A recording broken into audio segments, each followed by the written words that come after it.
최신 경제 소식을 빠르고 친절하게 전해드립니다. 스타트 경제, 오늘은 허준영 서강대학교 경제학부 교수와 함께하겠습니다. 어서 오십시오. 네, 어서 오십시오.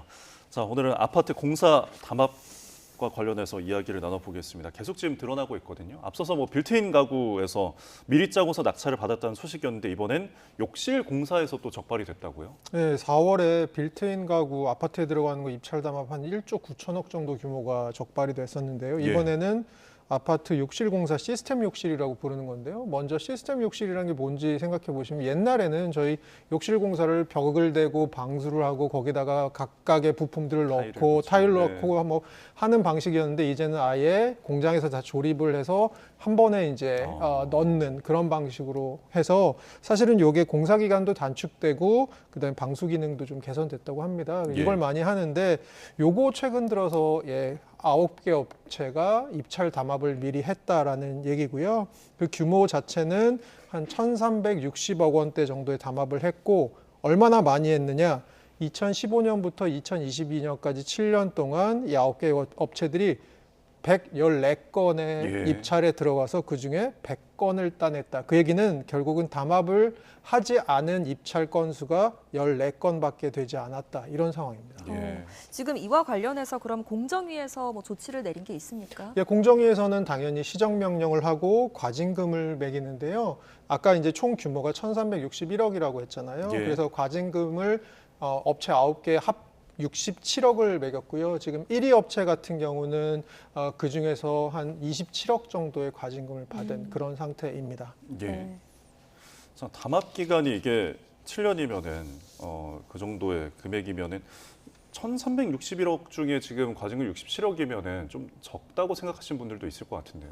그러니까 적다고 생각할 수는 있을 것 같은데요. 그래서 최근 들어서 이런 것들에 대해서 그 공정위에서 뭐를 또 받고 있냐면 민생 밀접 분야 불공정 행위 신고센터라는 걸 통해서 이런 담합에 대한 어떤 증거들 같은 것들을 혹시 제보 같은 것도 받고 있습니다. 사실은 저희 이제 들어오기 전에도 잠깐 그런 얘기했지만 이 담합이라는 것들이 사실 굉장히 광범하게 이루어질 수 있는 부분이 있는데 적발하기가 쉽지 않은 부분도 사실 있는 게 사실이거든요. 그런 측면에서는 담합 신고자들의 제보를 좀 받고 있고 포상금도 최대 30억 원까지 지급하고 있어서 향후에 이제 이런 일들을 좀 줄여나가겠다라는 방식으로 대응하고 있는 것 같습니다. 예방이 무엇보다 중요하니까요.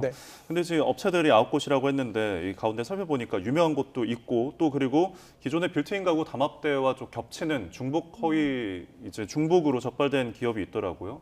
네, 1위 업체, 그러니까 그 시스템 욕실의 1위 업체가 이제 27억의 그 과징금을 받았다고 하는데 그 회사 다음 2위 업체가 있습니다. 그 업체가 이제 한샘하고 한샘 서비스, 그러니까 한샘의 자회사죠. 이 두 회사가 지금 과징금을 12억, 합쳐서 12억 받은 상황이고요. 실제로 이 두 회사가 이 업계, 시스템 욕실 업계 2위인데 문제가 무엇이냐? 사실은 이전에 아까 말씀드린 4월에 빌트인 가구 담합에서도 이 한샘은 적발된 적이 있거든요. 사실 그 이후에 담합 행위를 완전히 근절하기 위해서 회사 나름대로 굉장히 노력하고 있다라는 메시지도 내기도 했었는데 이번에 또 이런 담합이 적발이 되면서 사실은 그런 노력들이 조금 너무 허울뿐이었던 것이 아닌가라는 얘기들이 나오고 있습니다.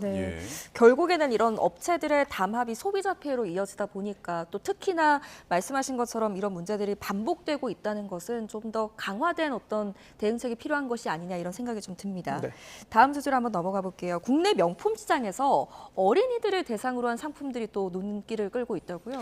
아무래도 저희 그 등원룩이라는 모모룩이라는 게 굉장히 인기인데 등원룩이라는 말이 있는 것 같아요. 그게 뭐냐면 어린이들이 어린이집에 가거나 유치원에 갈 때 입는 옷을 말하는 신조어인데 이제 지금 앵커께서 말씀해 주신 대로 이 등원룩에 있어서 조금 최근 들어서 고급 상품들, 고가의 상품들이 또 유행을 하고 있다. 실제로 저희가 백화점들에서 이제 열고 있는 온라인 쇼핑몰, 거기서도 키즈 전문 쇼핑몰들이 있습니다. 이런 쇼핑몰들의 최근 매출 신장세가 연별로 한 25%에서 40%까지 늘고 있고요. 이러다 보니까 우리나라의 기존의 아동복을 판매하던 업체도 이게 돈이 되는 부분이 해외 브랜드를 수입해서 좀 고가로 파는 게 돈이 되는 것 같네. 그러면서 편집샵 같은 것들을 열고 있어요. 그래서 일부 편집샵은 올해 매출이 전년 동기 대비 3배에서 6배까지 지금 나오고 있는 상황. 그러면 어느 정도의 가격이냐? 이렇게 편집샵들에서 외국 브랜드, 특히 프랑스랑 영국 브랜드를 갖다가 파는데 상하이 같은 경우는 뭐 25만 원, 웨트는 50만 원, 거기다가 패딩 같은 경우는 80만 원에서 한 200만 원대까지 지금 있는 상황입니다. 저희가 몇 년 전에 생각해 보면 고등학생들이 단체로 특정 브랜드의 패딩을 입지 않으면 약간 소외되는 분위기가 있어서 예, 등골 브레이커라고 불렀던 그렇습니다. 기억이 네. 있으시잖아요. 네. 그와 같은 버전이 조금 더 어린 지금 연령대를 바탕으로 지금 일어나고 있는 것 같고요. 네. 그럼 왜 이런 일이 일어나고 있냐라고 생각을 해보면 이런 그 패턴을 뭐라고 그러냐면 VIP가 아니고 VIB라고 부르더라고요. Very important person이 아니고 Very important baby라고 부르더라고요. 아. 그래서 결국은 자녀 수가 가정당 좀 줄어들고 예. 그리고 자녀들에게 조금 다른 자녀들과는 차별화된 뭔가 대리만족의 부모들의 대리만족을 느낄 수 있는 그런 것들을 해주기 위한 것의 일환. 근데 사실은 부작용이 있을 수밖에 없죠. 예. 아이들의 과식욕도 좀 늘 수 있고 네. 위화감 같은 것들이 생길 수도 있고 그리고 아이 자체에게 저는 제일 큰 부분은 왜곡된 경제관념 같은 것들이 좀 생기지 않을까 이런 것들이 좀 우려되는 상황입니다. 네. 예. 특히 또 저는 이 소식을 듣고 가장 먼저 들었던 생각이 좀 아깝다는 생각을 가장 먼저 했거든요. 성장기 아이들은 또 금방금방 자라기도 하고 한 해 입고 버리는 경우가 많은데 이런 부분은 또 그런 명품 옷을 한 해 입고 버리고 이러지는 않을 것 같거든요. 그러니까 이게 또 순환 구조가 어떻게 되는 거냐면 말씀하신 대로 사실 아이들은 저도 사실 아이 키워봐서 알지만 네. 1년 지나면 옷 잘 못 입는 경우 굉장히 많거든요. 네. 아이들은 금방 크니까요. 그런 경우에는 사실 저희 최근에 활발하게 운영되고 있는 중고 장터들을 아. 또 중고 마켓을 이용하는 경우가 많고요. 실제로 이런 중고 마켓에는 예를 들어 80만 원짜리 패딩을 뭐 절반 이하의 가격에 판다 이런 것들이 굉장히 많이 나오고 있고 결국은 이제 어떻게 보면 1년 혹은 한철 입힐 옷에 이렇게 많은 금액을 뭐 지불하는 것이야 부모님들의 자유이시겠지만 사실 그것이 얼마나 좀 낭비스러운 부분도 있지 않은 거에 있는 그런 생각이 좀 들고 있습니다. 네. 예, 뭐 이런 트렌드 때문에 그런지 지금 유아동복 시장이 계속 성장을 하고 있는 현상을 또 보이고 있다고요. 네, 그러니까 2009년에 매출액이 유아동복 시장 전체로 보면 한 8,400억 원이었던 게 작년으로 보면 한 1조 1,200억 원, 그래서 한 33% 정도 증가했습니다. 예. 그럼 저희가 생각하기에 인플레이션이 있으니까 33% 증가가 어느 정도지라고 생각하시면 지금 나오는 그림 보시면 아시겠지만 전체 패션 시장은 그 기간 동안 12% 성장했거든요. 네. 그런 것에 비하면 결국은 이 아동복 시장 그리고 최근 들어서의 이 고가 아동복 시장의 성장세라는 것은 조금 가파르다라고 볼 수 있을 것 같습니다. 네. 뭐 부모라면 당연히 내 아이에게 하나라도 더 좋은 거 해주고 싶은 그 마음은 이해를 합니다만 그저 그게 뭐 과시하기 위한 것이라면 다시 한번 좀 생각을 해봐야 하지 않겠나라는 생각이 좀 듭니다. 네. 물가 오른다는 소식 저희가 많이 전해드렸는데 또 오른다는 소식을 전해드리게 됐습니다. 이번에는 스타벅스 커피 가격이 또 오른다고요? 네, 스타벅스에서 지금 여름 음료 중에 비커피 부분이 오르고요. 톨 사이즈가 오릅니다. 그래서 200원씩 오르고요. 저희 스타벅스 가격 오른 것도 기억나는 게 생각나실 겁니다. 아마 예. 8월에 한번 네. 벤티 사이즈랑 그란데 사이즈 음료 가격들을 올렸던 경험이 네. 있는데요.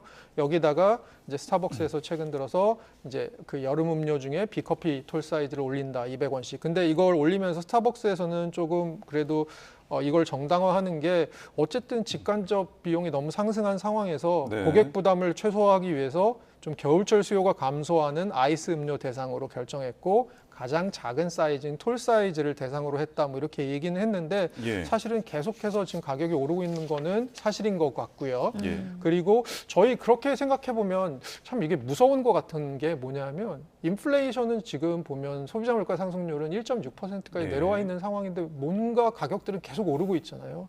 이게 계속 후폭풍이 있는 것 같다. 그런 상황이 좀 느껴집니다. 그리고 스타벅스가 아무래도 굉장히 마켓 쉐어가 높은 선도 기업이다 보니까 커피 네. 시장에서요. 나머지 기업들에도 분명히 가격 상승의 단초가 될 수 있는 그런 부분이 있을 것 같습니다. 네. 그런데 이번 뭐 가격 상승을 두고서 그 내부에서 조금 어떤 직장인들의 좀 반발이 있는 것 같더라고요. 그러니까 스타벅스의 바리스타라고 하시는 저희가 이제 스타벅스에 가면 거기서 그 이제 커피 같은 것을 제조해 주시는 분들이 계신데 예. 그분들이 조금 최근 들어서 뭐 트럭 시위를 할까 이런 얘기를 하고 있다고 합니다. 그러니까 회사에서는 복잡한 이벤트를 하면서 이제 공지 운영 같은 걸 이거 다 이분들이 하셔야 되니까 그런 혼란이 있고 그 다음에 고객 혜택 같은 게 스타벅스에서 조금씩 줄이는 부분이 있는데 이런 것도 이분들이 공지를 하셔야 되는 겁니다. 예. 그 다음에 인력 감축이 좀 일어나고 있고 그 다음에 제일 놀란 부분인데요. 이게 매 월이 되면 스타벅스는 전부 다 직영점이지 않습니까? 네. 그러면 점포별로 할당 매출이라는 게 나온답니다. 아. 그래서 이것들을 검사하기 위해서 예. 실시간으로 음료를 얼마나 만들고 있고 이런 예. 것들을 다 감독을. 파트너를 압박하는 그 어. 현장 파트너들을 압박하는 그런 방식을 한다고 합니다. 이런 것들에 대해서 한편으로는 스타벅스 지금 가격 올리고 있는데 또 한편으로는 이 사내에서 이런 불만들이 나오고 있다. 어떻게 보면 굉장히 서로 다른 두 시그널이 나오고 있는 것 같습니다. 예. 네, 뭐 스타벅스의 내부 분위기까지 살펴봤고요. 마지막으로 밤사이 뉴욕 증시 살펴볼 텐데 정말 모처럼 3대 지수가 동반 상승했네요. 네, 근데 재밌는 게 이번 주에는 아직까지는 매크로 팩터 특별하게 나온 거 없고요. 이제 예. 나옵니다. 네. 기업 실적 발표는 곧 시작되고요. 그럼 전반적으로 굉장히 소강 상태인 장인데 상승했다. 왜 상승했는지 이유를 굳이 찾아보자면 하나는 이란, 이라크, 이스라엘 전쟁이 이스라엘 얼마 전에 이란을 타격했는데 예. 그래도 원유 시설은 타격 안 하고 최대한 절제하는 분위기로 가려고 한다라는 것들 때문에 원유 가격 상승이 조금 최근 들어서 사실 어젯밤에 좀 떨어졌거든요. 네. 이런 부분들이 시장에 좀 긍정적인 작용을 한 것 같습니다. 예, 리스크가 조금 약화된 게 좀 배경이 있는 것 같다라는 지적까지 해주셨습니다. 자, 지금까지 허준영 서강대학교 경제학부 교수와 함께 이야기 나눠봤습니다. 오늘 말씀 고맙습니다. 잘 감사합니다. 들었습니다. 네.